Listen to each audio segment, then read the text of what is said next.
बरतानवी वज़ीर-ए-आज़म Boris Johnson की मेज़बानी में होने वाले G7 इजलास में अमरीकी सदर जो बाइडन ने अमरीकी इंटेलिजेंस को हुक्म दिया है कि वो इस बात को इन्वेस्टिगेट करें कि कोरोना किसी जानवर से फैला या फिर लेबॉर्ट्री में तैयार हुआ।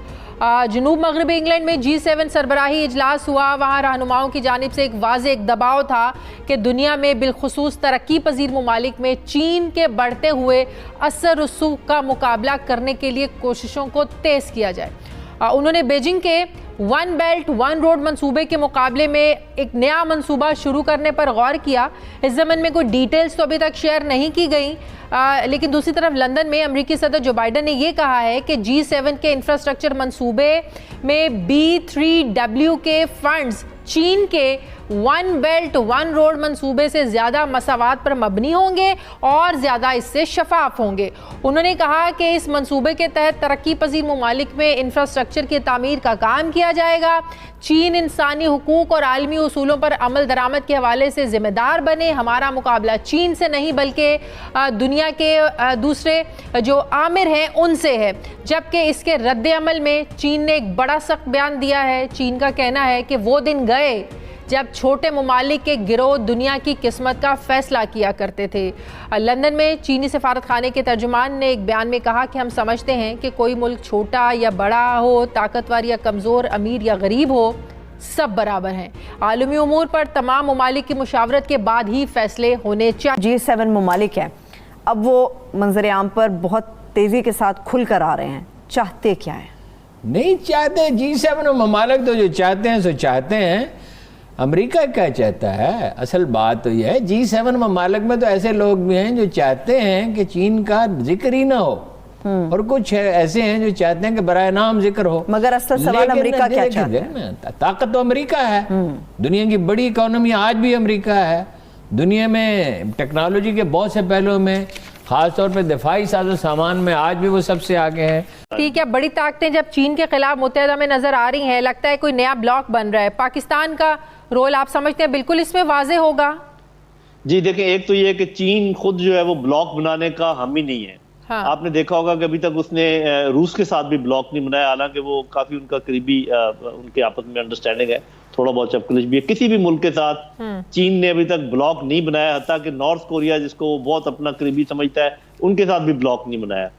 तो मेरा नहीं ख्याल कि वो दूसरी तरफ जरूर ब्लॉक बनेगा, लेकिन चीन मुझे लग रहा है कि अभी भी काफी कोशिश करेगा कम से कम 5-10 साल तक के वो किसी चीज में ना उलझे, और जब तक कोई रेड लाइन क्रॉस ना हो उस तक वो आगे चलता रहे। लेकिन ये बातें मगरब को भी मालूम है, अमेरिका को भी मालूम है कि अगर उन्होंने 10-15 साल इंतजार किया तो फिर वो चीन का फौजी तौर पे मुकाबला बिल्कुल नहीं कर पाएंगे। तो इकोनॉमिकली तो आज भी नहीं कर पा रहे। इंडिया ने गलती करके देख ली है ना जी, तो इम्कान इस बात का है मेरे अपने ख्याल में कि ये जरूर छेड़ेंगे, चीन को तंग करेंगे कि ये किसी तरीके से प्रवोक हो, और वो फिर जैसे हम जैसे मुल्क हैं ये एक बन जाते हैं मैदान जंग, इस लिहाज से कि वो पॉलिटिकल जंग का मैदान बन जाते हैं, इकोनॉमिक जंग का मैदान बन जाते हैं। तो मेरा ख्याल है पाकिस्तान अगर अपना सोच क्लियर कर ले तो फिर कोई प्रॉब्लम मतलब है पाकिस्तान के लिए टेस्ट केस नहीं है, बिल्कुल वाजे है कि हमें किस साइड पे खड़े होना है। जी, पाकिस्तान का ये बयान तो बिल्कुल ठीक है, हम किसी एक गोद से दूसरे गोद में नहीं उछल के जाना चाहते। हाँ। और हम सबके साथ अच्छे ताल्लुकात चाहते हैं, लेकिन अगर कोई बात ऐसी आ जाए जिसका मैं बार बार जिक्र कर रहा हूँ कि जहां आपको फैसला करना पड़े, तो फिर मेरे ख्याल उसमें कोई भाम मुझे तो नजर नहीं आता। अगर हुकूमत के करता धरता भी मेरा ख्याल इस बारे में क्लियर होने चाहिए। फिर उसका थोड़ा सा खमियाजा तो भुगतना पड़ता है मेरी बहन। ये नहीं हो सकता कि आप एक इतनी बड़ी ताकत के सामने खड़े हो जाए और इसका नुकसान भी ना हो आपको। जैसे अभी वो आपसे चीजें मांग रहे हैं आप ना दें, और आप ये भी समझें कि आपको कुछ होगा नहीं। मैं जैसे कह रहा हूँ कि ये जरा सितंबर को आने दें, सितंबर तक ये आपसे बड़े हल्की हल्की बात करेंगे, उसके बाद बड़ी सख्त बातें करेंगे। ये बातें मगरब को भी मालूम है, अमेरिका को भी मालूम है कि अगर उन्होंने 10-15 साल इंतजार किया तो फिर वो चीन का फौजी तौर पर मुकाबला बिल्कुल नहीं कर पाएंगे। तो इकोनॉमिकली तो आज भी नहीं कर पा रहे। इंडिया ने गलती करके देख ली है ना। जी, तो इम्कान इस बात का है मेरे अपने ख्याल में कि ये जरूर छेड़ेंगे, चीन को तंग करेंगे कि ये किसी तरीके से प्रवोक हो, और वो फिर जैसे हम जैसे मुल्क हैं ये एक बन जाते हैं मैदान जंग, इस लिहाज से कि वो पॉलिटिकल जंग का मैदान बन जाते हैं, इकोनॉमिक जंग का मैदान बन जाते हैं। तो मेरा ख्याल है पाकिस्तान अगर अपना सोच क्लियर कर ले तो फिर तो आपका मतलब है पाकिस्तान के लिए टेस्ट केस नहीं है, बिल्कुल वाजे है कि हमें किस साइड पे खड़े होना है?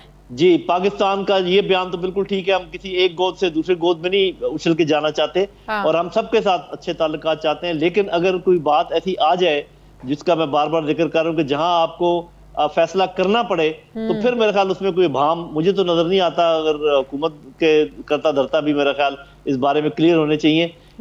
फिर उसका थोड़ा सा खमियाजा तो भुगतना पड़ता है मेरी बहन। ये नहीं हो सकता कि आप एक इतनी बड़ी ताकत के सामने खड़े हो जाए और इसका नुकसान भी ना हो आपको। जैसे अभी वो आपसे चीजें मांग रहे हैं, आप ना दें और आप ये भी समझें कि आपको कुछ होगा नहीं। मैं जैसे कह रहा हूँ कि ये जरा सितंबर को आने दें, सितंबर तक ये आपसे बड़े हल्की हल्की बात करेंगे, उसके बाद बड़ी सख्त बातें करेंगे। लेकिन फिर हमें तैयार रहना है, हमने अपने दूरस्थ देखना है कि हमारा CPEC, चाइना के साथ ताल्लुकात, रूस के साथ ताल्लुकात, सेंट्रल एशियन, ईरान, इसके पैरेलल जो मगरबी दुनिया ये ताकतें जो है ये प्लान लेकर आ रही हैं, मंसूबा लेकर आ रही हैं, ये आपको क्या लगता है इसका क्या मकसद है? क्यों ये CPEC के पैरेलल ये लेके आ रहे हैं? Basically it is all economic warfare.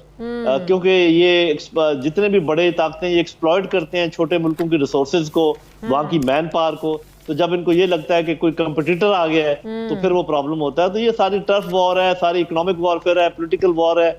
और वो चूंकि चीन अभी तक मिलिटरीली अमेरिका के बराबर नहीं पहुंचा है, तो शायद अमेरिका ये समझे कि अभी उनके पास चांस है चीन को नुकसान पहुंचाने का, हिट करने का। लेकिन चीन में बड़े अक्लमंद लीडरशिप है, वो किस तरीके से अपने आप को इससे निकालेंगे वो हम देखेंगे। हमारे लिए अलबत्ता बहुत मुश्किल है, हमें बैठकर सोचो विचार करने की बहुत जरूरत है कि हमारे साथ